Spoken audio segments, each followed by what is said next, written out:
Eu sou a Thaís Roque e esse é o De Carona na Carreira, um podcast que apresenta as mais incríveis jornadas profissionais, de executivos a celebridades. Juntos, nós vamos passear pelos caminhos percorridos por pessoas de sucesso e eu vou te mostrar que o impossível é só uma questão de ponto de vista. Vambora? O nosso passeio de hoje é pela trajetória da Daniele da Mata, que ela é CEO de uma empresa multiplataformas de beleza negra. Ela é desenvolvedora de produtos para marcas globais, gente. Parceira de gigantes do mercado de luxo, também é influenciadora. Enfim, uma mulher familiarizada a assinar contratos de 6 dígitos. É com essas palavras que a Daniele é descrita em revistas de segmento de moda e empreendedorismo. E eu gostei tanto da definição que eu trouxe aqui para o nosso programa também. É uma exposição em espaços midiáticos que são metas de muitos empreendedores. É algo que ela conquistou graças à combinação de inovação, visão de negócios e, claro, muito suor. Ela conseguiu transformar um propósito de vida em carreira. A gente já vai falar disso já, mas deixa que eu vou dar um gostinho da história dela para vocês. O momento de virada da Daniele da Mata foi perceber que acontecia muito com quase todo o segmento de beleza. As escolas de maquiagem do país tinham foco apenas em peles brancas. Diante desse cenário, ela criou a Da Mata Makeup. Ela tinha apenas 21 anos e foi um sucesso. Ela viajou o país ensinando maquiagem para meninas pretas e depois foi se envolvendo em outros empreendimentos que consolidaram a importância como empreendedora. Mas até chegar nesse ponto, foram anos de jornada dupla. Primeira como jovem aprendiz em uma empresa de maquiagem, enquanto ela vendia bolo de pote para complementar a renda. Depois, ela foi se revezando entre aulas de maquiagem e o trabalho como garçonete em um restaurante vegetariano. Hoje, a Da Mata é sócia da Belong Bee, consultora de diversas marcas como Bruna Tavares e Avon, e contém 1 grama. E também divide com a gente as escolhas certas e erradas que fez ao longo da sua jornada. Vamos entender como esse negócio nasceu?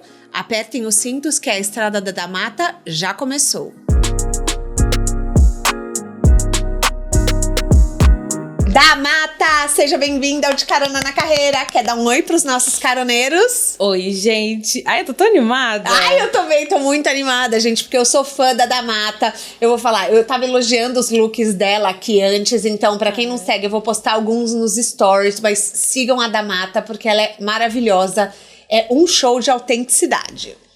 Legal. E Da Mata, você começou como jovem aprendiz. Sim. Vamos lá, jovem aprendiz aos 15 anos, trabalhando numa fábrica de maquiagem, mas você não se maquiava. Não. Foi isso mesmo? Foi. E é engraçado, né? Porque o Jovem Aprendiz é um programa que tem, eu acho que ainda tem até hoje, né? E tudo começou ali com uma vontade de trabalhar, óbvio, mas também com minha mãe precisava ali. E aí eu fiz um teste, uma entrevista, assim, bem simples, e me chamaram pra trabalhar numa fábrica. Eu nunca vou esquecer a van passando 5 da manhã e eu pensando, o que tá acontecendo? Eu não quero ir. Era muito cedo, eu tinha 15 anos e eu já tinha trabalhado antes, mas pra mim era muito diferente do que eu fazia, assim, do que tava dentro do meu universo, sabe? Sim, do seu universo de escola, porque você ainda era uma estudante, era uma adolescente, né? exato. Era uma adolescente e ter que trabalhar meio período é cansativo também, porque daí você vai estudar para a prova só à noite. Sim. E fora isso, você também fazia uma dupla jornada dentro dessa fábrica. Sim. Conta pra gente esse seu lado empreendedor, que eu já quero mostrar pra audiência que você já nasceu empreendedora nata. Gente, que loucura, né? Então, eu trabalhava lá como jovem aprendiz. Quando você trabalha, assim, um valor bem baixo, assim, de salário. Então, é metade de um salário mínimo da época. Então, imagina, né? Era muito pouco.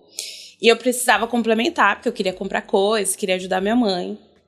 Eu não sei se eu te contei isso direito, mas na real eu vendia coisas na fábrica, né? Então eu trabalhava lá na produção, bem linda. E aí um dia eu tive a ideia de vender maquiagem lá dentro. Não, mas calma. Na fábrica de maquiagem você vendia maquiagem dos concorrentes? Não, porque assim, a fábrica era um terceirista. Ela é uma terceirista. Então, ela faz de várias marcas. Tá? Não é exclusiva de uma empresa só. Uhum.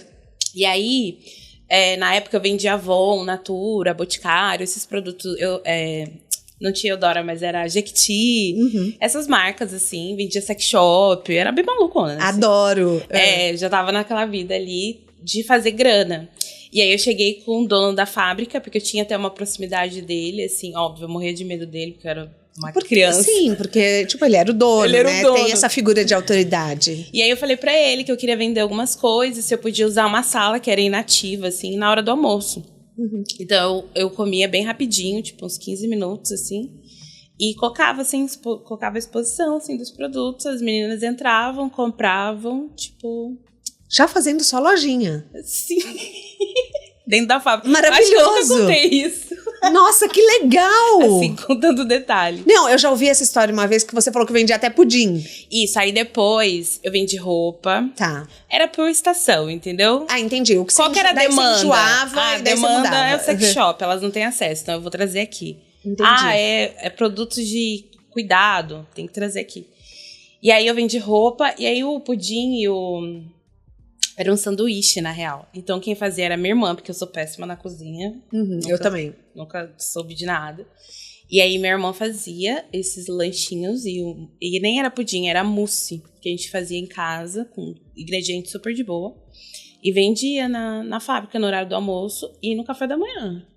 Então, assim, pro caroneiro que tá nos assistindo, a dupla jornada muitas vezes é comum. Sim, aham. E você acabou se acostumando a ter a sua renda vindo de vários lugares. Porque depois, inclusive quando você abriu a sua escola, você trabalhava como garçonete num restaurante. Também. Você fez dupla jornada durante muito tempo. Como que você lidava com cansaço? É engraçado pensar. Eu tava tomando banho hoje pensando, que maluca, né? Será que era coragem? O que era? Eu não sei se era coragem ou se era vontade ou necessidade. Mas tinha uma coisa muito da minha intuição, assim. Eu não pensava sobre isso na época. Eu era jovem. Vamos falar, porque assim, com 20 anos, eu ia pra balada, chegava às 4 da manhã e ia trabalhar no dia seguinte às 7 da manhã. Tranquila. Exato. Tranquila. Exato. Hoje, se meu filho acorda de madrugada, já falo, ai, acabou com a minha noite, eu não consigo dormir bem. Sim. A gente tem um pique quando é mais nova, né? Tem. Eu acho que, assim, o processo de trabalhar na fábrica foi importante porque eu aprendi tudo de maquiagem. Isso também me ajudou a vender as outras coisas. Uhum. Mas conciliar estudo, o trabalho, né? Esses 2 trabalhos que a gente fazia, os lanchinhos à noite, antes de eu dormir. Era cansativo. Eu quase perdi o ano, assim. Teve esses processos, sabe? Uhum. Mas eu era uma boa aluna, graças a Deus. Então, foi tranquilo, assim. Dormir em aula, porque era muito cedo que eu tinha que levantar. Sim. E chegava em casa muito tarde, né? Então, assim, foi um processo que passou, assim. Foram 5 anos que eu fiz de tudo, assim, pra conseguir sobreviver e ajudar minha família, né? Tinha muito isso, assim. E aí, quando eu faço 18, eu saio da casa da minha mãe. Tá, nossa, super cedo. Que aí eu já tava estável na fábrica. Eu já não era mais jovem aprendiz, né? Tá. Então, eu já trabalhava lá, já podia ser registrada, tudo certinho. E aí, eu comecei a ter independência, assim. E aí, a fábrica teve um suporte incrível, assim, nesse processo, assim, de eu conseguir trabalhar e ter uma casa, pagar alimentação, até meu gás eles me ajudavam, assim, só pra você ter ideia. Foi bem legal, assim. Eu tive uma oportunidade muito boa na fábrica de crescimento, assim, como profissional. E aí, quando eu saí com 18, eu pagava minhas contas ali, tranquila. Bem tranquila. Então, a independência financeira veio nesse momento. E foi muito bom pra mim, assim. E ajudava a minha família também no que eu podia. Então, além disso, além de você se sustentar, morar sozinha, você também ajudava a sua família. Já ajudava. E daí, nesse momento, você foi fazer um curso no Senac. Como que foi? Como que a maquiagem entrou na sua vida? Então, aí eu fiquei nesse tempo todo na fábrica, que foi incrível. Foram 5 anos na fábrica? 5 anos. Tá. Aprendi a fazer de tudo lá. Batom, etiquetar, montar, manipulação, matéria-prima. Foi aí que você começou logística. a entender sobre maquiagem sem se maquiar? Enquanto eu estava na fábrica, eu não me maquiava. Tá. Gente, eu fico chocada com essa história. Porque assim, gente, hoje ela vive do quê? Disse maquiagem. Não, é muito louco, mas eu não me maquiava, não fazia sentido pra mim, porque era isso, eu trabalhava de segunda a sexta, das 5 da manhã às 5 da tarde, eu saía de final de semana, mas era bem pouco, assim, porque eu chegava em casa e só queria dormir, porque eu tava cansada. Uhum. Então, não tinha muito momentos, talvez, assim. E quando tinha, minhas amigas faziam em mim, com as maquiagens que eu tinha da fábrica, mas nunca foi uma coisa que eu falei, vou fazer isso, sabe? E aí, beleza, aí eu saí de lá, foi incrível. Só que eu precisava arrumar um emprego, um outro emprego, porque eu queria fazer direito nessa época. Jura? Eu queria fazer faculdade de direito, assim, era a minha grande paixão e era o que eu queria fazer determinado, assim. Tá. E aí eu fui fazer um curso, o primeiro curso que eu fiz foi na Embeleze, que é uma das escolas bem pequenas, não é pequena, né, gente? Embeleze tem no Brasil inteiro. Embeleze, isso que eu ia falar. Mas assim, dentro da qualidade de ensino, a Embeleze é o primeiro caminho para você se profissionalizar, pelo menos, né? Uhum. E aí eu fiz esse curso na Embeleze, foi acho que 6 meses, mais ou menos, pra conseguir grana, assim, porque eu falei, a única coisa que eu sei fazer é maquiagem. Então, eu sei produzir, agora eu vou ter que aprender a fazer. Foi meio lógica na minha cabeça, assim. Entendi. Já que eu tô nessa área, vou me especializar, qual que é o próximo passo? E aí eu vou conseguir grana, vou fazer minha faculdade de Direito e vai dar tudo certo, assim. Entendi, perfeito. Spoiler, não fiz Direito. Spoiler, tá aqui como a maior especialista em pele negra do Brasil. Paf! Só que quando a gente tem a dupla jornada, a gente meio que acostuma da renda vir de vários lugares. Isso. Você tem uma ansiedade da sua renda nunca depender de um só fruto? Sim. Você tem isso até hoje? Tenho, porque eu acho que eu tenho que distribuir os ovinhos em cada cesta. Eu acho que essa regra é importante, porque ao longo desse tempo, né, da Mata, eu fiz muitas coisas dentro de uma empresa só. Porque eu precisava diversificar, porque às vezes naquele momento, aulas eram incríveis, as pessoas vão amar. Depois de um tempo, as pessoas não queriam mais fazer aula. Então, o que elas vão querer fazer agora, entendeu? Entendi. Então, eu ia criando várias coisas. Então, eu dava aula, fazia noiva, fazia publicidade, né? Fazia maquiagem em set de filmagem, essas coisas. Pra conseguir renda em vários lugares, assim. Pelo menos um ia ter que dar uma segurada. Quando você tem a renda vindo só de um lugar, hoje você se aquece, você fala, não posso ficar parada, preciso criar um novo projeto. Depende. Tá. Hoje, por exemplo, pra mim, é importante a renda não vir 100% do que eu gosto. 100%? Gente, essa lógica eu nunca ouvi. É uma lógica, eu não sei, pode ser maluquice da minha cabeça. Não, vambora, tô com você. Porque eu acho que, às vezes, o que você gosta, você pode enjoar. E eu vou falar um processo muito importante, assim.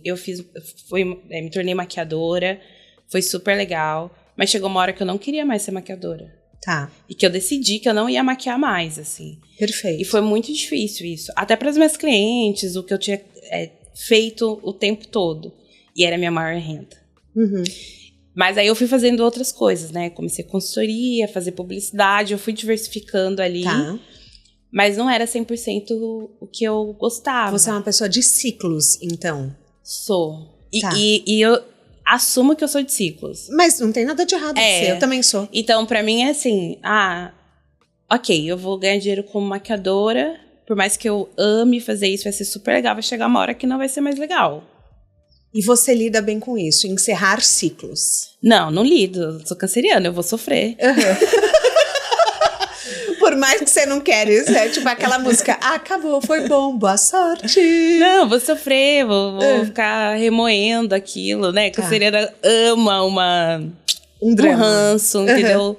Um drama, vai lembrar da data X, dia 16/2, aconteceu, sabe essas coisas assim? Eu sofro, mas eu acho que eu comecei a assumir as coisas que eu queria. Então, Nossa, que poderoso isso, hein?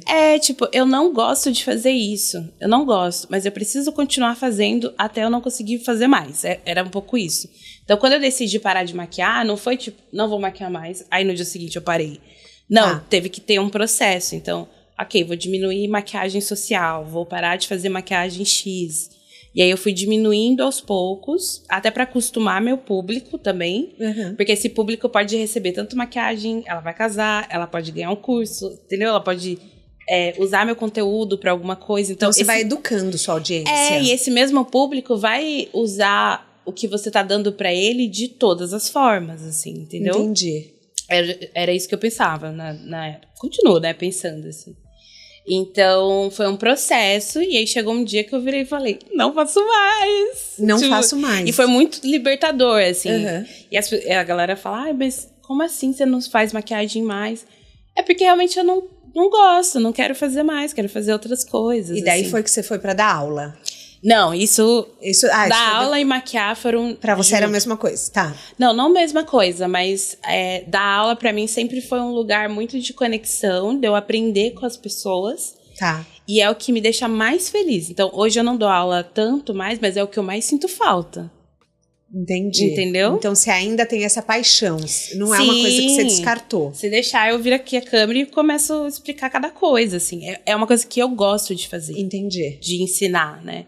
Aí eu tentei levar essa vontade, o que eu gosto, para as redes sociais. Então, quando eu mostro um produto, eu vou te explicar usar esse produto. Não vou ficar só falando que ele é incrível, maravilhoso. Você é uma influenciadora nata. Sim, que gosta de ensinar. Eu sou essa versão. De entreter um pouco. Sim. Mas um pouco mais de ensinar o que eu sei, que eu aprendi ao longo do tempo, assim. E você começou dando aulas... Não, vamos voltar um pouco. No seu curso... Você era a única menina negra e ninguém queria te maquiar por não compreender a sua pele. Sim. Eu ouvi essa história e eu achei um absurdo porque eu pensei, nem a professora? Nem a professora. Ela era ótima, mas nem ela. E daí foi aí que você percebeu um nicho de mercado ou você ainda não tinha percebido? Não, eu não tinha percebido. Na Embeleze, você faz o curso, né? E aí só para as pessoas saberem, né? Que uma pessoa cuida da outra. Então, a aluna faz a maquiagem em outra aluna. E a minha turma tinha muitas blogueiras, porque na época era o boom das blogueiras, assim. Que tinha blog e muito produto. Elas tinham muito produto, eu ficava chocada, assim. Nem eu que trabalhava em fábrica tinha tanto produto. Nem você que tinha acesso direto da linha de produção. Eu tinha muito produto, eu tinha uma bolsa super pequenininha. Eu me sentia inferior, na real, assim, dentro da aula. E além delas não quererem fazer maquiagem em mim, ou quando queriam fazer maquiagem em mim, era num lugar muito do estereótipo, assim. Eu vou te tornar a globeleza. Que é esse estereótipo, eu sou preta. Péssimo. E aí tinha essa questão do estereótipo, né, de usar cores. Não que a gente não possa, a gente pode usar essas cores. Mas ia muito pra esse lugar. Sim. Só que aí o que mais pegou pra mim ali foi que não teve aula de pele negra. Entendi. Então, esse primeiro curso não me preparou pra maquiar pessoas negras. Que virou meu grande público depois. Virou, assim, é aonde você mais ganha dinheiro. Porque era um nicho que as pessoas não apostavam, né? Elas não acreditavam. Sendo que 56% da população brasileira... Exato. Exatamente. Nossa, é de pele negra. Então tinha esse lugar, mas eu entendi que, ok, né? Me sentia mal, óbvio. Aquilo ali, ainda, quando a gente fala de racismo estrutural, ele estava ali inserido. Claro. Hoje eu consigo observar isso. Mas eu fiz o curso, e aí pra ganhar grana e pagar o curso, porque era assim, menina, eu nunca tinha dinheiro pra fazer nada. Não, eu já tenho uma pergunta aqui, Amata, já vou te dar esse spoiler. Eu tenho uma pergunta aqui que fala, você sempre investiu pra pagar as suas paixões? Porque assim, sim, eu vi que na sua história é muito isso, você ganha dinheiro pra fazer o curso, você investe, os seus cursos às vezes mal se pagavam, né? Exato. E você vai na paixão, na loucura. Aí pra pagar o curso eu fazia sobrancelha rena, que era o auge da rena. Eu amava. Você amava e você era super boa nisso, eu era né? super boa. Não faço mais, gente, não faço. Mas amava, assim, curtia muito. E aí você pode levar, tipo, pessoas, né, pra testar à tarde. Então eu fazia o curso de manhã e à tarde eu passava inteira lá, cobrando R$15 pra fazer rena. Porque era, né, tinha que fazer bem baratinho. E aí eu conseguia voltar pra minha casa com dinheiro, sei lá, pra ajudar minha mãe na janta, alguma coisa assim. Então foi assim que eu banquei também. E daí você começou a juntar dinheiro pra abrir a sua escola. Não, nossa, minha história é grande, né? Mas calma. Não, mas tô amando, é que eu tô ansiosa, eu já quero uns spoilers, gente, desculpa, normalmente eu não faço isso em entrevista. É que eu tô tão ansiosa com a história da Damata, porque eu acho uma trajetória que ela vive de uma paixão tão de dom, porque é um dom. De querer gente, fazer, né? De querer fazer. É uma história tão incrível pra mim, porque eu vejo em você uma vontade de fazer acontecer, não importa como. Não importa como. Eu vejo isso muito em você. Mas acho que é legal a gente contar pras pessoas também que nesse processo todo rolou insegurança em todos os lugares. Rolava? Assim. Rolou, porque assim, por exemplo, eu fiquei acho que 2 ou 3 meses com a minha bolsinha pequenininha azul, eu nunca vou esquecer, parada, porque eu não me sentia pronta pra maquiar as pessoas, eu tinha muito medo.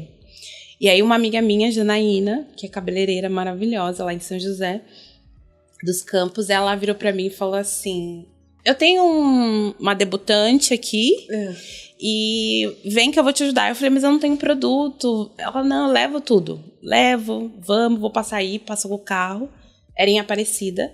E eu não sei se todo mundo sabe disso, mas a Aparecida tem uma população negra muito forte. Eu não sabia. E com uma tonalidade de pele retinta, que é uma pele escura. Por ser de Minas, enfim, tem todo um processo ali de quilombos que aconteceram naquela região. Ou seja, o curso que não te ensinou nada sobre o tema. Não, vamos falar sincero, E aí você chegou lá sem saber maquiar, mas graças a Deus tendo o conhecimento que a fábrica te deu. Sim. De formulação. Exato, porque aí eu passei a base no rosto dela, ficou super cinza, né? E aí eu peguei um pigmento que eu tinha dentro da bolsa, que era da fábrica.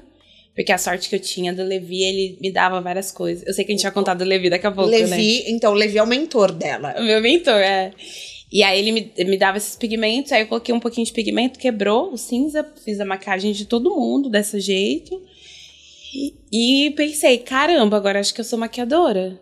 Que aí foi ali que eu iniciei, assim. Você deu o start.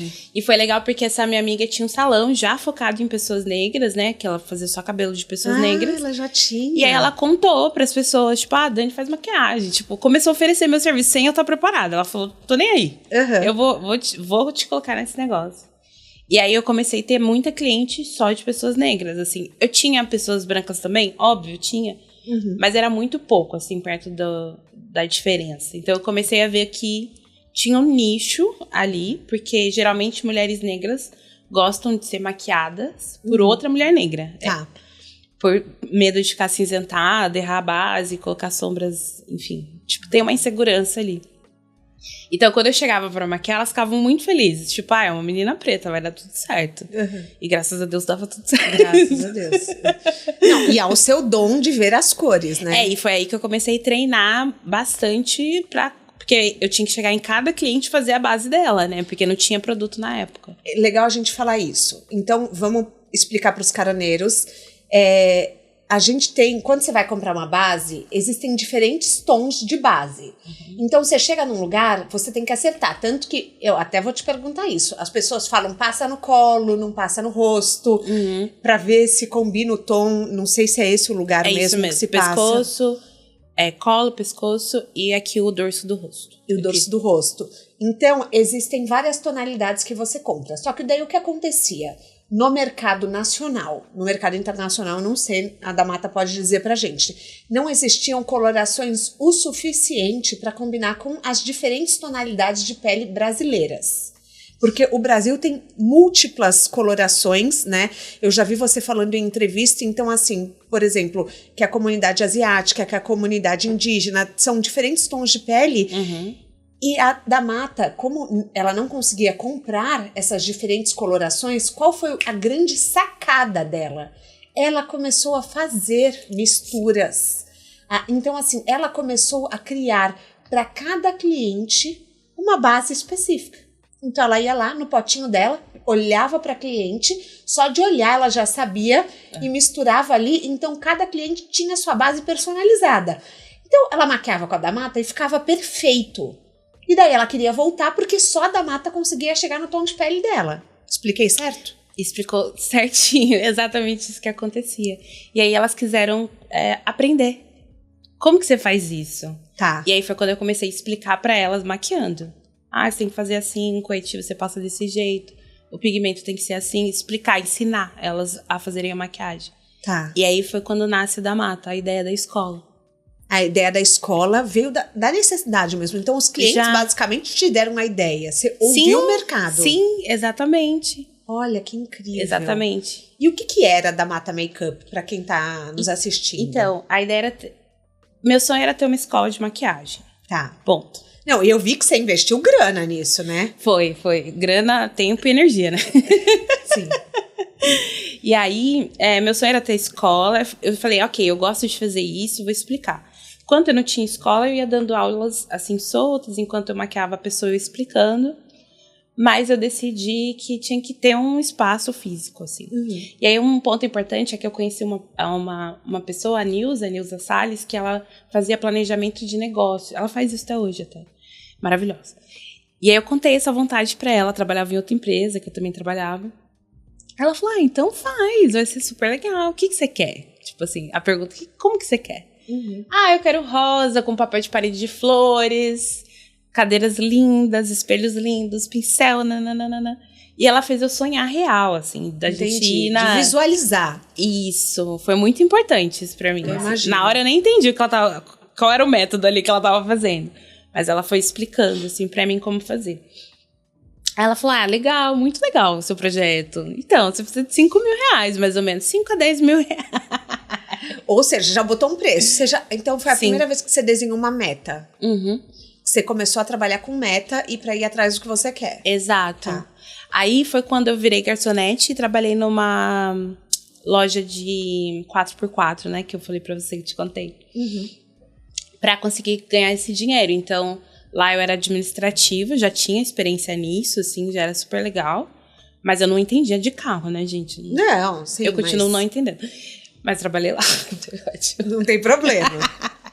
Sempre me virei. E aí, eu tinha que trabalhar 6 meses lá. Entendi, pra juntar essa grana. Uhum, pra conseguir juntar essa grana. E você abriu a escola. Isso. Eu nunca vou esquecer o dia que eu fui embora do trabalho, assim, pensando... Eu nunca mais vou precisar entrar naquela loja. Não que eu não gostasse, eu gostava da galera. Sim. Mas não era meu objetivo. Não era seu objetivo. Né? Tipo, tinha um foco ali. Você fez assim, é o que eu chamo de plano ponte. É um plano meio pra justificar um fim. Uhum. Então, assim, você queria grana pra abrir a escola, e aí você abriu. E aí, de final de semana, eu trabalhava num restaurante de comida vegetariana, assim, super cool, da cidade. Uhum. E aí eu ia lá, trabalhava final de semana, dava super grana legal. E aí eu ia juntando, assim, tanto o trabalho que eu fazia durante a semana, quanto o restaurante. E maquiava, né? Quando dava ali, tipo... Então, você tinha essas múltiplas carreiras. Sim. E daí, nesse momento, você criou o Negras do Brasil. Aí o Negras, ele veio muito da ideia de que, legal que eu fiz aqui na escola, só que ela tá só em São José. Uhum. Eu quero mostrar pra mais gente isso. Visionária. Porque a ideia pra mim era... A maquiagem foi tão importante pra minha autoestima, a maquiagem me transformou tanto. Eu preciso contar isso pra outras pessoas. Eu tinha essa vontade, assim, era muito latente. Você sentia essa questão da autoestima em outras alunas? Sim. Tanto que o início da aula era total sobre autoestima. Sobre reconhecer nossos traços. Tanto que a minha maior dificuldade naquele começo foi as meninas que queriam fazer o curso se sentirem negras. Uhum. Tinha essa problemática. Sim. Então, elas não achavam que elas eram negras suficientes para fazer meu curso. Sim. Então, pra gente entender como os anos 2010 ali, a negritude, quando a gente fala de pessoas negras, estavam num outro lugar, sabe? Sim. Então, quando elas iam na aula, elas estavam se reconhecendo, né? Sim. Tanto com elas mesmas, mas com outras pessoas. Daí que elas falavam, poxa, tem uma pessoa igual a mim, com a mesma tonalidade, com o mesmo problema que eu não acho minha base, o corretivo e tudo mais. Então, eu tinha esse foco muito grande em autoestima. Pra mim, sempre foi importante. Devia ser emocionante pra você. Era um encontro, assim, eu falava que era terapêutico. E pra mim era também. Porque se eu escuto a história dessas mulheres, você entende o que tá acontecendo, o motivo que elas querem usar maquiagem. Uhum. Ou não querem também. Sim. Então, pra mim sempre foi importante esse processo, assim. Só que eu queria levar isso pra mais lugares.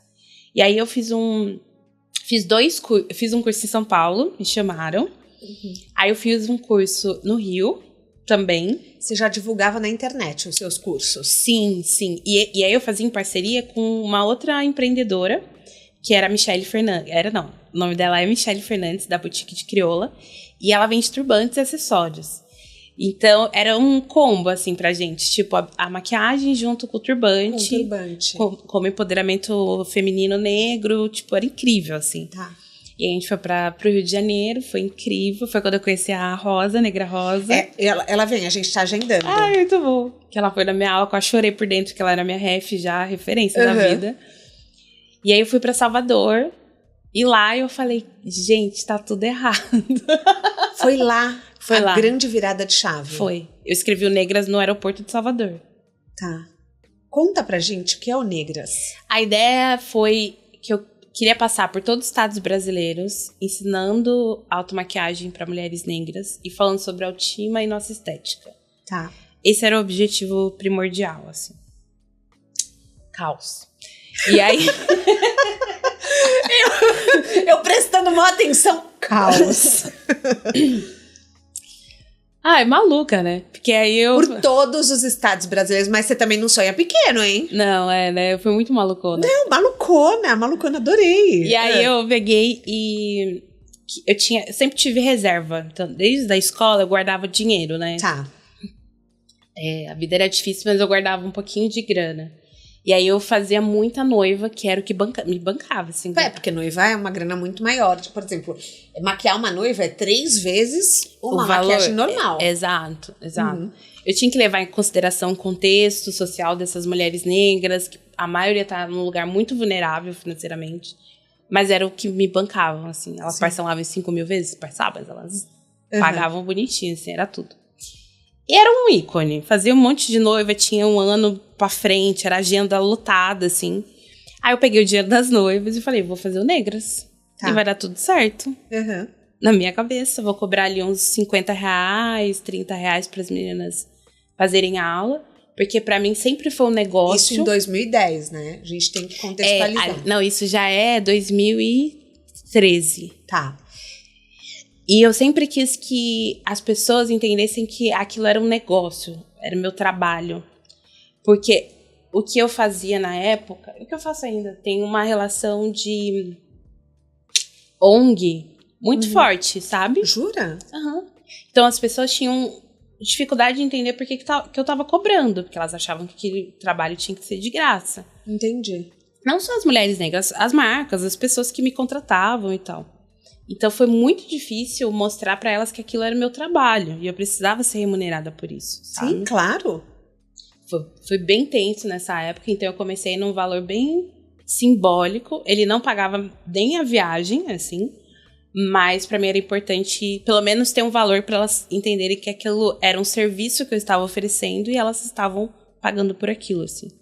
Isso também é muito importante pra gente não ficar no lugar... Você teve que aprender na marra a cobrar. Porque, assim, muitos empreendedores no começo de carreira têm dificuldade de pôr o próprio preço. Então, isso também foi um desafio que você teve que vencer. Sim. Tá. Sim, todo o tempo.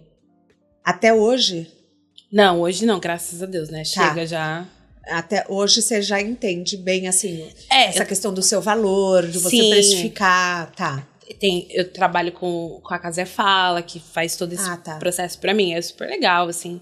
Mas no começo eu tinha maior dificuldade, mas cobrava. 5 reais, vou te cobrar, mas é 5 reais. Mas cobrava. E aí eu ia de ônibus pra essas cidades, e quando eu chegava lá, tinha uma outra mulher negra que queria me ajudar. Então sempre foi desse lugar de uma mulher negra querer me levar pra cidade pra conectar com outras mulheres negras daquela cidade. Assim. Perfeito. E aí eu ficava na casa delas, né? Então eu ficava lá, tomava banho lá, comia tudo lá, gente. Era assim. Entendi. Tipo, era uma coisa bem sororidade. Era uma questão de muito apoio mútuo. Muito. Pra mim foi ali que eu aprendi o que é isso. Muito interessante. Porque não fazia sentido, elas não precisavam me ajudar. Elas não precisavam, mas elas também queriam aprender com você. Muito, e elas curtiam, adoravam produzir, montar sala. Elas entendiam o seu valor. E eu amava, assim, eu ficava muito feliz. Eu tenho amigas até hoje, assim. Tenho amiga em cada estado, é muito bom isso, que legal. Assim. E aí eu viajei pelo Sudeste primeiro de ônibus. Aí fui pra Brasília 5.000 vezes de ônibus, 15 horas pra voltar, Nossa. 15 horas pra ir. Ai, que tristeza. E era bem triste. A gente ri hoje, mas na época... E aí, nessa época do Negras, uma outra parceira que eu tive, que também é uma empreendedora, é a Neizona.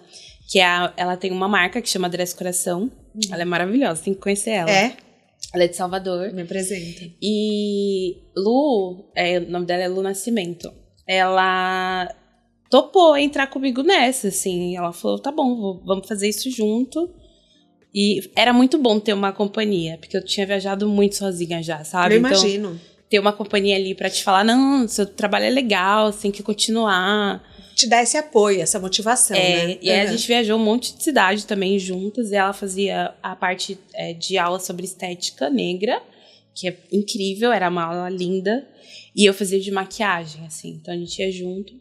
E aí chegou uma hora que a gente tinha que ir pro Nordeste, eu falei, gente, não tem como mais, né? Não tem como eu ir de ônibus pro Nordeste. Sim, e daí foi que as marcas entraram. Aí foi o primeiro apoio que eu tive da Avon e da MAC. E foi você que foi bater na porta e apresentar o projeto? Ou elas já ouviram falar de você? Como que a gente chega para marcas e vende um projeto? Então, no meu caso, foi tudo network, assim. A Avon, eu já trabalhava com ela desde 2014. Eu tenho campanha com a Avon em 2015, 2016, assim. Tá. E depois eu virei maquiadora mesmo, né? Tipo, fazendo publicidade pra eles. Então tinha essa relação. Ah, tá, entendi. Eles já estavam me vendo ali trabalhar.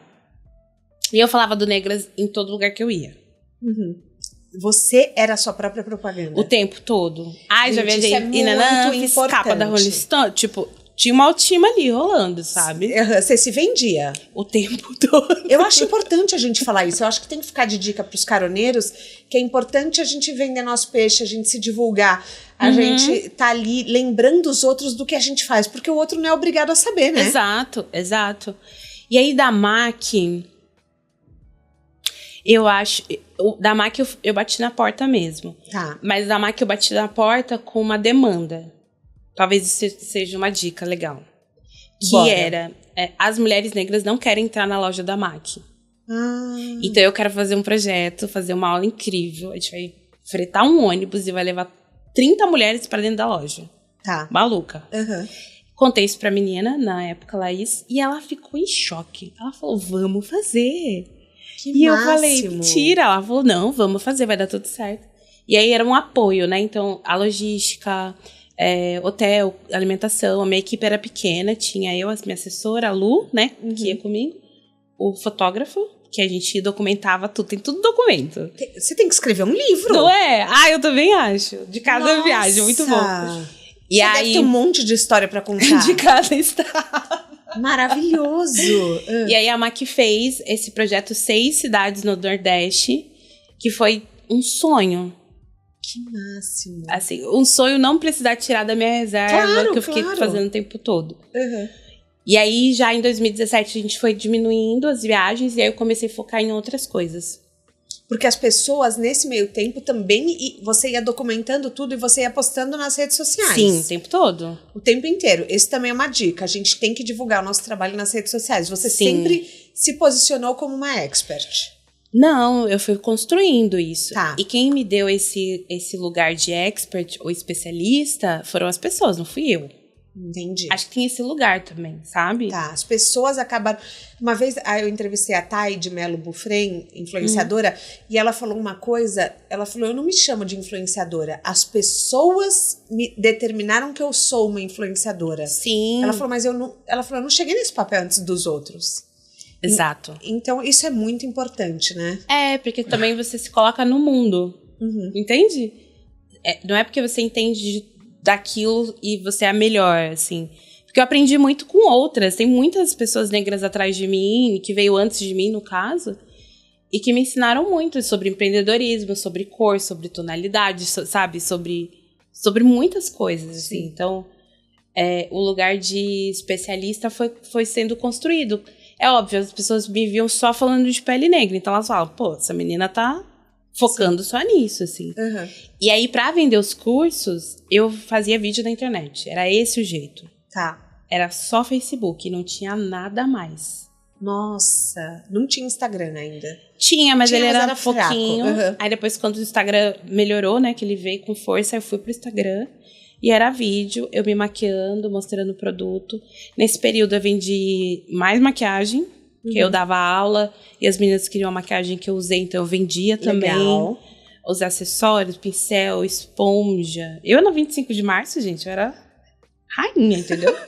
Comprava as coisas todas pra vender no curso. Claro. Assim. É isso aí, também cabeça dava mais de grana. empreendedor. Nossa, total mentalidade de empreendedor. Pra dar mais grana e dar experiência, né, pra elas conseguirem fazer depois. Então eu tinha esse lugar, assim, sabe, de ir tentando sempre fazer o que eu queria. Isso era muito importante. Tá. Mas ganhar dinheiro. Ganhar dinheiro, claro. Porque não adianta só querer fazer uma coisa que você gosta sem ganhar dinheiro, entendeu? E é curioso da sua trajetória que você monetizou uma paixão muito não comum, que é a paixão pelas cores. Uhum. Então, o seu dom, que é de bater o olho e entender... porque, gente, é um dom. Você bater o olho e entender a tonalidade e falar, falta azul, falta isso, falta aquilo. Você entender, você tem uma lógica. Levi, vamos falar do seu mentor daqui a pouco. Sim. Mas assim, ele te ensinou muito bem. E você transformou disso vários negócios, né? Então, eu fico muito, assim, apaixonada pela sua história. Porque é verdade, né? Você transformou isso num mega business. Você vê e desdobra em outros negócios. Por exemplo, você vendia a esponja, você vendia o pincel. Sim, então, você olhava e falava, o que mais essas mulheres podem precisar, né? Era esse o meu objetivo, assim. E aí, enquanto isso tudo acontecia do Negras, vida linda, tudo tranquilo, ainda fazia maquiagem, tá? Era maquiadora. Tá, você ainda era. Das minhas duas amigas, a Lineker e a Tássia Reis, que são minhas amigas. E eu era maquiadora delas oficial, fazia publicidade loucamente, fazia capa, revista Marie Claire, Glamour, todas que me chamavam, eu fazia. Tudo isso enquanto o Negras acontecia. Sim, porque o Negras não dava grana. Tá. O Negras era um posicionamento de marca. De marca. E você tinha consciência disso? Tinha. Tá, legal. Tinha, porque quem tinha que me validar são as mulheres negras, né? Não é a marca. Não, porque às vezes a gente pensa, esse negócio não tá dando dinheiro, só me dá visibilidade, eu vou fechar. Eu entendo isso muito porque o podcast, durante muitos anos, não me trazia renda nenhuma, mas me posicionava como uma pessoa que fala de carreira. Então, eu sabia que era importante eu ter, mas muitas vezes a pessoa não tem essa visão de... Olha, isso é um posicionamento, isso é um investimento que faz parte. Dedique seu tempo a isso. Sim. Sabe? Principalmente quando é o que você ama muito fazer. Aí você faz de graça. É verdade. Se deixar, entendeu? Acho que tem que estar nesse lugar quando é pra se posicionar. Porque aí fica mais leve, mais fácil. É cansativo, óbvio, mas fica mais gostoso de fazer. E aí você fica fazendo as coisas que você odeia depois, atrás, porque você tem que ganhar dinheiro, assim. O que eu tô falando muito que eu fico pensando é que as coisas não são...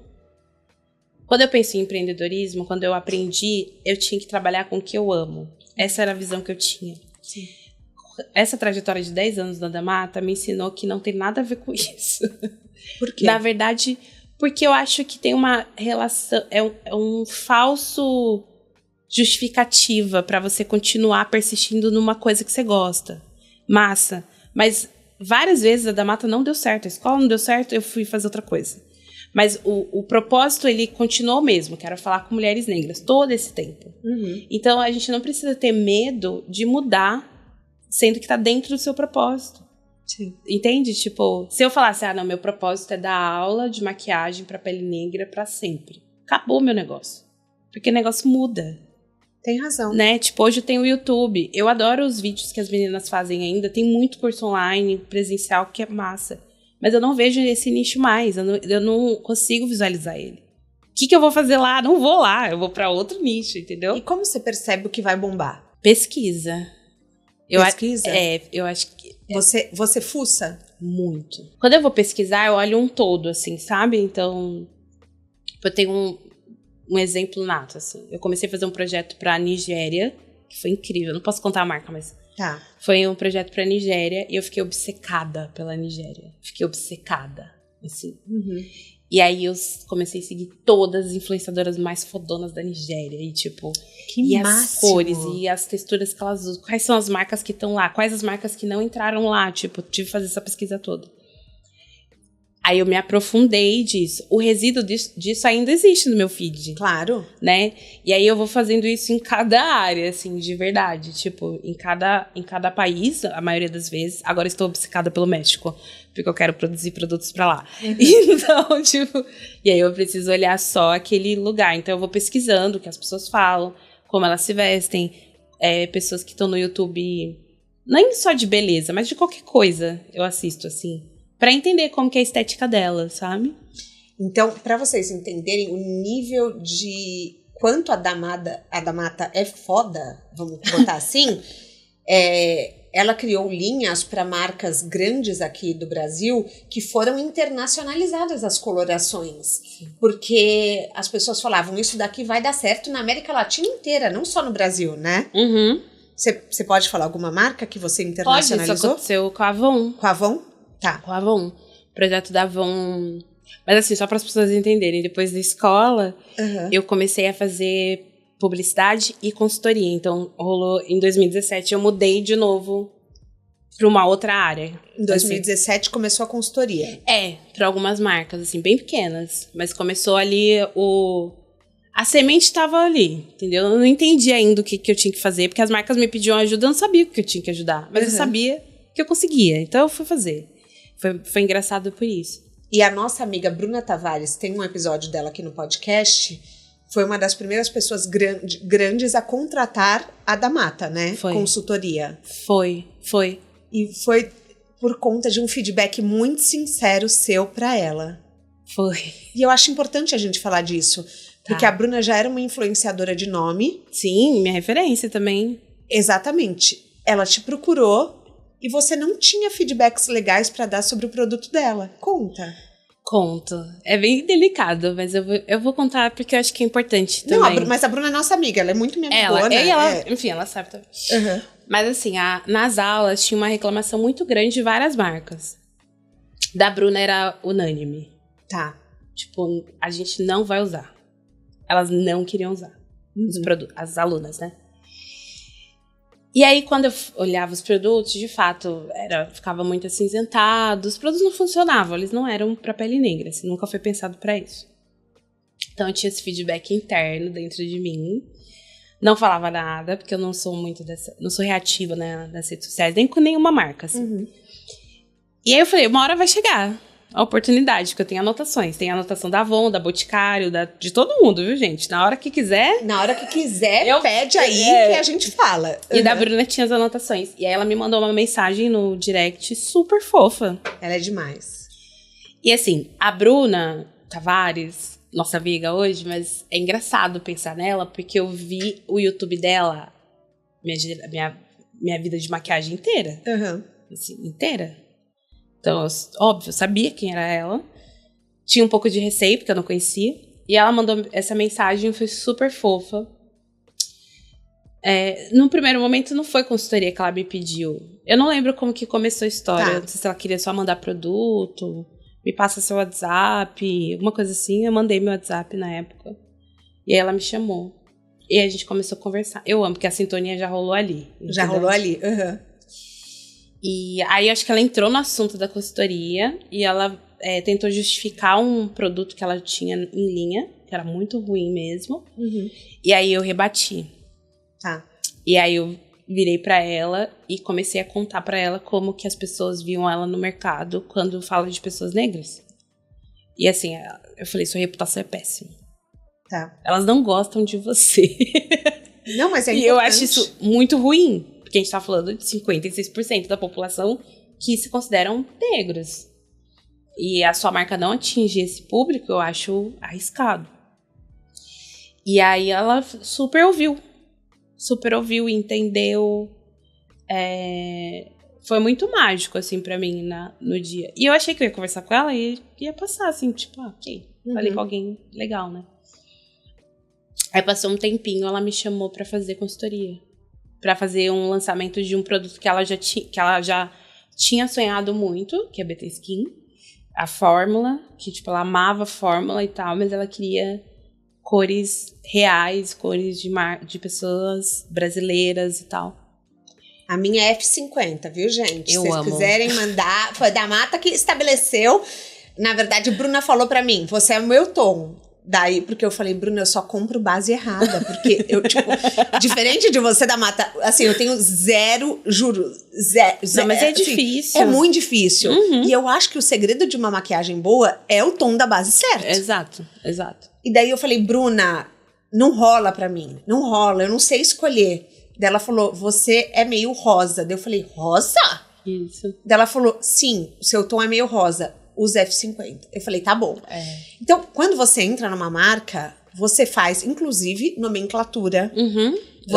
Você faz você define as cores, ajuda na formulação e você também ajuda nas campanhas publicitárias. Então, assim, é um 360. Porque eu acho que tem que ser nesse formato, senão o produto não entrega tudo que você quer, né? Tudo que você desenhou, assim. Mas fazer consultoria pra mim é uma das coisas que eu amo também. Dar aula eu amo mais. Mas consultoria pra mim me leva pra um lugar muito da Daniele de 15 anos, que tinha muita esperança em ver o mercado melhor, sabe? Porque eu vi muito produto ruim sendo produzido. Sim. Que ficava cinza, que ficava horroroso, assim, na pele negra. Então, me leva para um lugar muito gostoso, assim, fazer consultoria. E muito criativo também, né? E muito criativo. E hoje você acha que o mercado já tem essa consciência? Você acha que o mercado aprendeu? Você acha que... o que você vê? Você como... Eu sei que você não se chama de especialista, mas eu te chamo. Tá bom, tudo bem. Então, você, assim, como a expert no assunto, você vê que o mercado evoluiu ou ainda estamos... Não, evoluiu bastante. Eu acho que falta vivência no mercado, sabe? Quando eu falo vivência, por exemplo, me tornar especialista em tonalidades de pele negra foi porque eu viajei o Brasil e eu fiquei olhando essas pessoas. E eu olho até hoje, em qualquer lugar que eu vou. Eu tive que fazer teste nessas pessoas. Então, se eu for desenvolver um produto hoje, eu preciso mandar para Manaus. Eu preciso mandar para Salvador. Porque esse produto tem que funcionar nesses estados, inclusive aqui, né? Então, tem algumas partes dentro do mercado que falta tecnologia, falta pesquisa dentro dessa área de pele negra, isso é fato. Mas se eu for fazer uma análise de 10 anos para trás, quando eu comecei que eu tinha que misturar produto, que era uma época... era muito legal aparecer, mas é uma época muito triste. Para pensar que tinha mulheres que não tinham produto.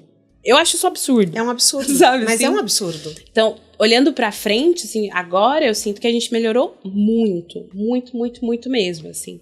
Mas eu percebo que a movimentação tem que vir das grandes, né? Que foi o exemplo, meu maior exemplo de mudança foi quando eu fiz a Avon. Sim. Porque aí você atinge uma estrutura inteira de pessoas negras, né? E, gente, a da Mata, só pra vocês terem uma ideia... Ela opina até na cor que é impressa no catálogo da Avon. Sim. Não, foi incrível esse processo com a Avon. E a Avon foi a mesma coisa. Foi um workshop, feedback, todas as anotações das alunas. Achei que eu ia ser... Nunca mais eles me chamar, porque foi muito dura essa reunião. Tipo, eu falei mesmo, eu hablei mesmo. Hablou mesmo. E aí, eu fiquei com muito medo. Eles me chamaram. Foi mais ou menos 2 anos pra fazer a Avon. Nossa... Foi um tempão. Caramba. Mas é porque também uma empresa internacional, assim, muito enorme, grande, tem muita burocracia, né? Então, eu imagino que essa parte também você tenha que ter aprendido e estruturado a sua empresa para atendê-los. Sim, e com muita paciência, né, também. E aí, a cientista veio para o Brasil, né, que era responsável em desenvolvimento global, a Kinsey. Ela ficou 2 dias comigo e eu contei tudo para ela. Tudo. Olha, o produto fica assim, fica verde. Ela não dá mais. Ela não dá mais. Eu falei, fica verde. Os produtos não funcionam, a gente precisa tirar essa cartela e arrumar urgente, assim. Aí foi quando ela fez a pergunta se podia ser usado na América Latina. Porque um dos processos que eu faço de consultoria é fazer um estudo afro-indígena, porque eu preciso levar em consideração a população indígena e também os descendentes deles, né? Então, eu já fiz as cores muito pensado para esse público. Na Avon. Tá. Cada marca eu faço uma coisa, tá? Da Bruna é outra história. Mas da Avon eu achava que era importante mexer nessa cartela. Óbvio, mexer na cartela de pele retinta, que é a pele escura. Mas a pele média, a clara, em mulheres negras, era muito importante pra mim. E aí, ela fez os testes e falou, ok, dá pra usar na América Latina, vamos fazer. Aí, falei dos pigmentos pra ela, que ela tinha que mudar. Então, assim, eles mudaram até a estrutura de fórmula deles, assim. Sim, com certeza. Foi muito legal, assim. E aí, o produto fica pronto, vamos testar, vamos ver se vai ficar bom nas modelos. Não ficou bom, volta. Corretivo tá fora do tom, porque eu fiz corretivo, base. É mais de 51 novos tons de produtos dentro do catálogo. E aí a campanha saiu em 2020. Parabéns. Muito linda. Aí me chamaram pra fazer campanha da TV. Fui pra TV, gente. Maravilhosa. Eu achei tudo. E achei o melhor, tão bonito. foi pro catálogo. Foi pro catálogo. Catálogo impresso que circula o Brasil inteiro. Então, acho que é a revista que mais circula o Brasil inteiro. Exatamente. Então, assim, a pessoa, você vai na casa da avó tomar um café, tem um catálogo da avó. Exato. Então, assim, você chegou em lugares que muitas vezes a TV não chega. Não, exato. Então, quando eu falo de mudança, a gente precisa chegar nesse nível de mudança. Pra mim, eu acho. E tem que ser urgente. Então, quando a gente pensa nas grandes empresas, nos grandes grupos, tem que ser de cima pra baixo. Perfeito. Porque o de baixo pra cima a gente já fez demais, sabe? Eu concordo plenamente. A mudança é essa. E você teve um mentor muito importante nessa história inteira, que foi o Levi, que a gente mencionou ele algumas vezes aqui no episódio, mas eu não quis dar spoiler, porque assim, os caroneiros, eles buscam mentores, eles buscam pessoas. E hoje, você dá mentoria também. Não, para as marcas, né? Tipo para as marcas, sim. Não, para as pessoas não. Para pessoas não, mas, ainda. Por exemplo, ainda, de repente, outras pessoas influenciadoras querem. Mas como você vê essa relação do mentor? O mentor é temporário? Como que é para você? Você vê uma questão de aprendizado, de discípula? Como você vê o mentor? Eu vejo de discípula. Assim, você vê? Eu vou contar a história do Levi. É engraçado isso. Levi Neves, o nome dele. Ele era o químico da fábrica onde eu trabalhava. Ele tinha 5.000 faculdades. Eu juro, pra mim era 5.000 faculdades. Tá. E ele era muito estudioso. Assim. Então ele trabalhava numa cidade, morava em outra e fazia faculdade em outra. Nossa! E chegava lá às 5 da manhã. Assim, se a pessoa é cansada, tem que perguntar pro Levi, porque eu não era cansada naquela época, entendeu?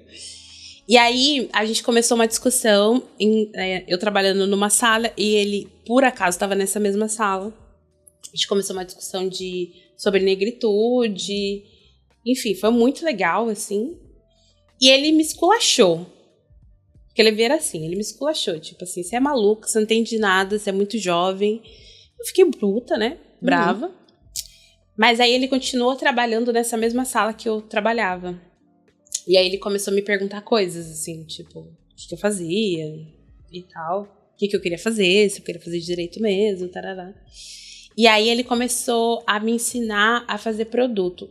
Eu lembro que a primeira vez que ele parou pra me ensinar foi uma equação de química que tinha. Eu sempre fui péssima em química, tá bom? Tá. E aí eu pedi ajuda pra ele. E ele me ensinou na prática, sabe? Aí ele pegou o negócio de água, explicou, aí colocou. Foi insano. E eu fiquei assim, ó. Olhando. Aí ele falou assim: entendeu? Vai conseguir fazer a prova? Eu falei: sim, tipo, muito tranquila. E aí foi muito legal por isso, assim. A gente começou essa relação. E aí ele me ensinou tudo, gente. Tudo que eu sei hoje de desenvolvimento de produto, assim. Então ele que me colocava pra desenvolver sombra, batom, base, corretivo, produto pra cabelo, até perfume ele me colocava pra fazer. E você ficou com ele quanto tempo? 5 anos. Os 5 anos foram... Não, acho que eu fiquei com ele. Eu conheci ele já no segundo ano. No segundo ano, eu já tinha uns 16. Tá. Porque eu lembro que esse processo de eu morar sozinha, ele passou comigo, assim. passou, né, E você acha importante aconselhou. que as pessoas tenham um mentor? Eu acho, mas eu não acho que tem que ser só especializado. Tá. Acho que a gente tem mentores na nossa vida já. Por exemplo, eu acho minha mãe uma mentora quando fala de empreendedorismo, assim. Eu cresci vendo minha mãe empreender a vida inteira, assim. Então, esses momentos são importantes para você aprender com eles, assim. Mas a minha relação com o Levi foi ficando maior quando eu saí da fábrica e consegui ver o que ele estava falando e eu aplicar. Perfeito. Que aí você vê que você aprendeu mesmo. Na teoria e na prática é diferente. Exato, assim. Mas foi uma relação muito bonita, assim. Levi não tá mais entre a gente, né? Levi faleceu já faz um tempo. Foi muito triste quando aconteceu. Eu sinto muito. Mas eu sinto ele ainda. Eu sonho com o Levi. Tipo, às vezes eu tô meio irritada no laboratório, que alguma coisa tá dando errado. Aí eu vou dar uma respirada. Aí parece que tem um sopro, assim. Tipo, calma, bota outra coisa. Às vezes eu não sei a cor que eu quero fazer, mas não tô conseguindo no laboratório. Às vezes eu sonho com aquela cor. E aí Levi tá falando pra mim como fazer aquela cor. Aí eu fico... Gente, fiquei toda arrepiada. É surreal. Ele aparece às vezes, assim, em momentos cruciais, principalmente de carreira. E eu fico feliz de deixar ele orgulhoso, assim. Ele soube das coisas que eu fiz antes, né? Antes dele falecer. Mas é uma pessoa muito especial pra mim, assim, que eu aprendi tudo. Eu tenho certeza que o que eu faço hoje com consultoria é porque eu aprendi com o Levi. E sim, o Levi era um homem negro retinto, que tinha uma história surreal, assim. E mostrou como fazer produto pra pele negra numa época que nem fazia, assim. Que nem fazia. Eu acho que ele tava colocando a semente. Eu acho que ele era uma pessoa... brotar. Eu acho que era uma coisa de destino mesmo, né? Eu acho, porque... Eu também acho. Depois eu não mudei a rota. Depois você não mudou a rota. Olha que 16 anos você tinha. O que é sucesso pra você? Dinheiro. Não, cada pessoa responde uma coisa. Eu pergunto isso pra absolutamente todo mundo. Dinheiro. Pra mim, sucesso é dinheiro. Óbvio, reconhecimento é importante. Ele me contempla. Mas no lugar... A escassez foi muito presente em todos os 10 anos da Mata, da minha empresa. Era sempre... Quero fazer um projeto, preciso juntar dinheiro. Juntei o dinheiro, fiz o projeto. Me realizei. Massa, da hora. Quero fazer outro projeto. Sabe, tipo... A escassez foi um momento muito triste pro meu negócio. Assim. Pra mim, sucesso é ter uma estabilidade financeira que você consiga sonhar mais com o que você quer e não depender exatamente só do dinheiro, sabe? Perfeito. Hoje você é sócia da Belong. Sim. O que você faz lá? A gente já entrevistou a Cintia e a Simone, que são outras sócias da Belong Bee. A Bruna Tavares também é sócia da Belong Bee. E eu sei que a Belong, para quem não assistiu os outros episódios, é uma plataforma que impulsiona marcas pequenas nacionais. Então oferece toda a estrutura de logística, de marketing, de e-commerce. E qual que é o seu papel lá dentro? Então, eu entrei lá muito para pensar diversidade, óbvio. Que é a área que eu tô, né? Sim. Diversidade em produto. Mas também para mapear marcas que eu acho que faz sentido, que são importantes, que tem protagonismo feminino, que tem questões LGBT. Esse era o meu parâmetro, assim, pra eu escolher. Eu que escolhi as marcas, tá, gente? E aí eu ia selecionando. Eu junto com a Amanda e todo mundo, mas tinha uma pré ali. E aí, quando eu entrei, foi muito pra ajudar nessa curadoria de marcas, porque eu amo marcas nacionais, acho que marca nacional tem um potencial incrível. E eu achava injusto a gente não ter um lugar pra vender produtos incríveis. Perfeito. Era muito isso. Eu amo a Lunária. Eu amo a Lunária, eu amava já, e eu falava, gente, que incrível. Carla, todo dia primeiro me lembra de assoprar a canela. Tem que assoprar. Maravilhoso. E aí, eu fiz a curadoria, ali, ajudei com a curadoria. Também ajudo na curadoria dos influenciadores que vão receber os produtos, os convites, a estética. Pensar sempre em pessoas com diversidade, tanto em produto, mas também no visual, né? Que o público vai ver ali no Instagram, na loja e tudo mais. A minha área é mais esse lugar, assim, de produto e talentos. A gente tem um quadro aqui que chama pneu furado. Tá. Que é assim. Toda estrada tem seu erro, seu pneu furado, só que às vezes esse erro é bom. Ele ensina mais que um MBA. Que erro que você já cometeu na sua carreira, que já aconteceu, que você falou, nossa, no final, graças a Deus que aconteceu? Ah, e teve o caso, eu te contei, né, eu contei, gente, isso daí é triste. Não lembro. Porque que aconteceu? Em 2019, eu tava fazendo consultoria, tava tudo certo, mas eu encasquetei que eu tinha que ter uma escola. Uma escola gigante, enorme, sei lá. Mesmo a primeira já não tendo dado certo. Fisicamente, exato. Fisicamente. Mas, assim, a vontade era muito latente ali ainda. Talvez eu estivesse um pouco perdida no que eu queria, de fato. E aí eu achei uma sala muito rica, muito chique. Caríssima. Olha os investimentos loucos. Eu já tinha a reserva das publicidades que eu tava fazendo. Eu tava super de boa, tranquila. Assim, vivendo a vida triste, mas tranquila. Sim. Dando aula e tudo mais. E aí eu aluguei essa sala. E custou muito caro. Assim. E aí tava já com o projeto pronto das arquitetas. Eu já tinha visualizado, sabe? O 3D já tinha chego. Tipo... Já tava tudo, assim, encaminhado. Era só começar a obra mesmo. E, né, começar os investimentos ali, né, do dinheiro e tal. Mas tava bem que organizado, assim. E aí eu tava na cama um dia, né, tipo, muito apreensiva. Porque eu não tinha o dinheiro total pra fazer só a obra. Eu tinha um valor, mas não tinha tudo. Eu tinha que ir construindo, assim. E aí uma voz, alguma coisa, não sei o que é, tá bom, gente? Me falou, desiste. Foi essa palavra. Desiste. Porque tava muito difícil. Tá. E aí eu não entendi no dia.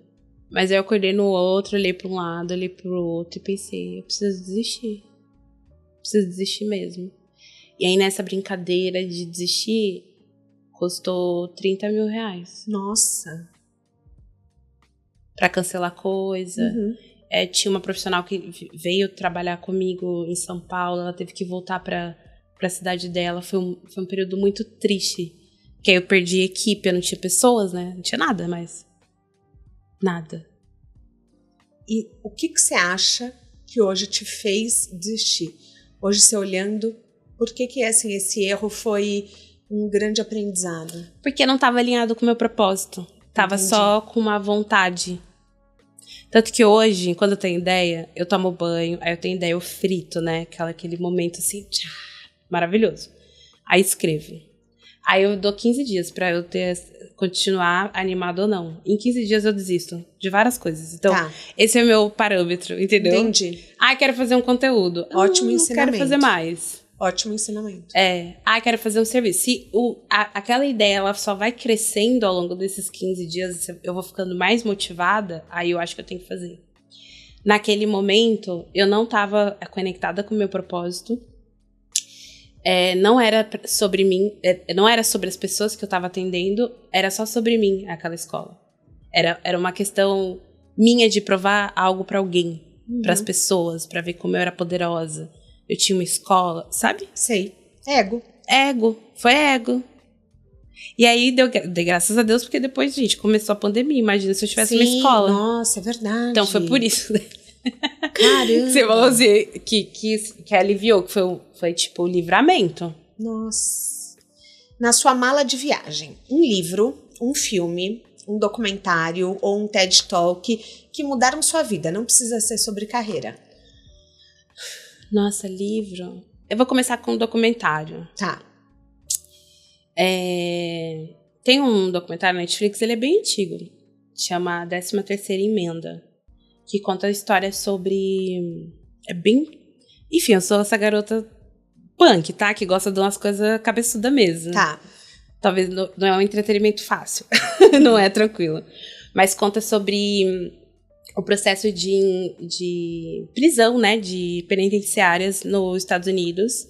E como isso é feito em massa a partir de pessoas negras. Então, conta essa história desde o começo até qual que é a população que tá dentro dessas prisões, que são pessoas negras. É um documentário tão bem feito, assim, é lindo. Eu aprendi muito ali sobre história, sobre a minha história também, sobre racismo, várias coisas que eu achei que foi importante. Eu nem sei porque veio ali na minha cabeça, mas acho que foi um documentário que me marcou muito, assim. Que mais? Algum livro, algum filme? Filme, né? Eu amo, eu tenho muito aleatório. Pode falar. Eu amo ficção científica. Amo. E aí? Então, filme, Distrito 9. Eu amo aquele filme, gente, é meu filme favorito. Jura? Eu nunca assisti. Distrito 9 é um filme incrível, incrível, incrível. E uma série, Star Trek, gente.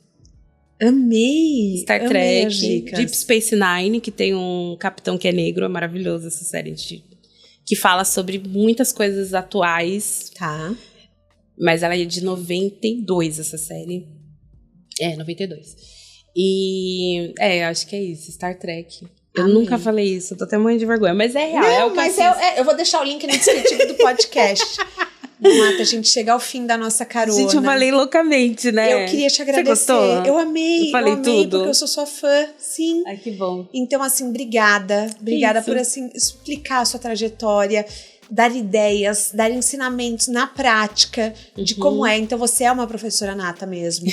Porque você conseguiu traduzir para os caroneiros várias coisas que você falou, peraí, é importante a gente falar isso, é importante a gente falar aquilo. Então, obrigada. Obrigada pelo papo. Eu adorei. Obrigada.